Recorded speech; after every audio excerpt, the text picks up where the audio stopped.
The world can expect the royal baby to be born any moment now. The Duchess of Cambridge admitted to St. Mary's Hospital earlier this morning.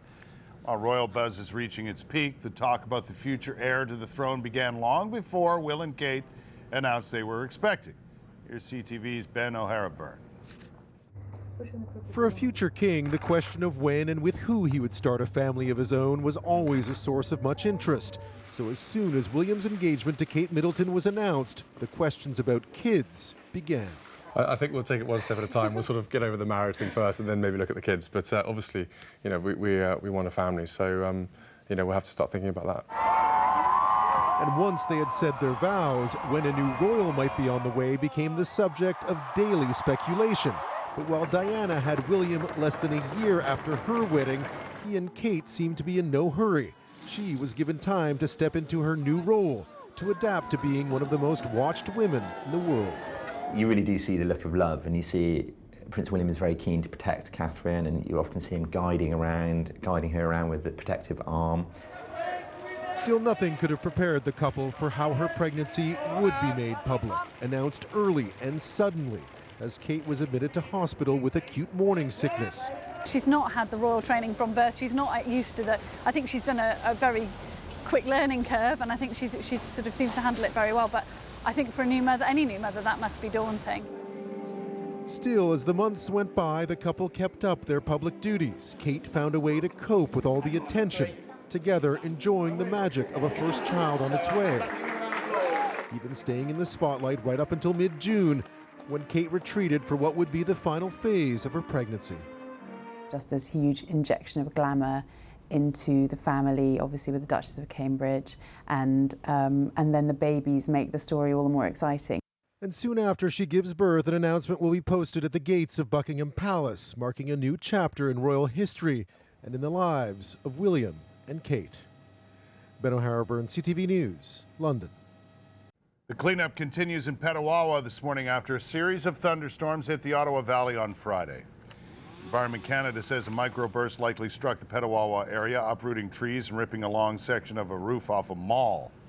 The storm also caused damage in Pembroke. Hydro One says it hopes to restore power to about 800 customers in Petawawa by 1 this afternoon.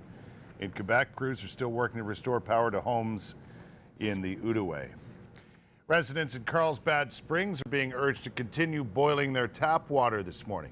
A precautionary boil water advisory was issued Saturday for 400 residents in the Carlsbad trickle feed water system. Public Health says water users should bring their water to a rolling boil for at least 1 minute before they proceed to use it. Ottawa police continue to investigate a single vehicle motorcycle crash in the West End that killed a 22-year-old man. The victim lost control of his bike Sunday morning on Old Richmond Road near Cambrian. Struck a guardrail there. He was pronounced dead at the scene. So far, no names have been released. A 32-year-old man is recovering from burns after an apartment fire in the Heron Gate area. The fire broke out in the 15th floor apartment on Cedarwood Drive yesterday morning. Relatives say the man managed to leave the building but re-entered his unit in an attempt to save his cat and 2 dogs. Damage is estimated at $250,000. Investigators are searching for the cause of the fire now. No one injured after a fire caused $150,000 damage to a home on Amberwood Crescent. Calypso Water Park facing a $2 million lawsuit over the safety of one of its rides. Sylvain Provost of Quebec has filed a lawsuit claiming he was seriously injured in a major collision on the Aqualoop slide in 2011. Word of the lawsuit comes just days after the Technical Standards and Safety Authority filed 20 safety-related charges against the water park in Limoges. None of those allegations have been proven in court. Canada's Competition Tribunal will hand down a decision tomorrow that could mean big changes for credit card users. It's looking at whether current credit card rules are too restrictive for merchants. Canadian merchants are currently required to accept all Visa and MasterCard offerings, but they aren't allowed to charge extra fees to customers with so-called premium cards, which come with higher costs. The tribunal could also allow merchants to reject certain cards that offer incentive points or charge consumers more for using them.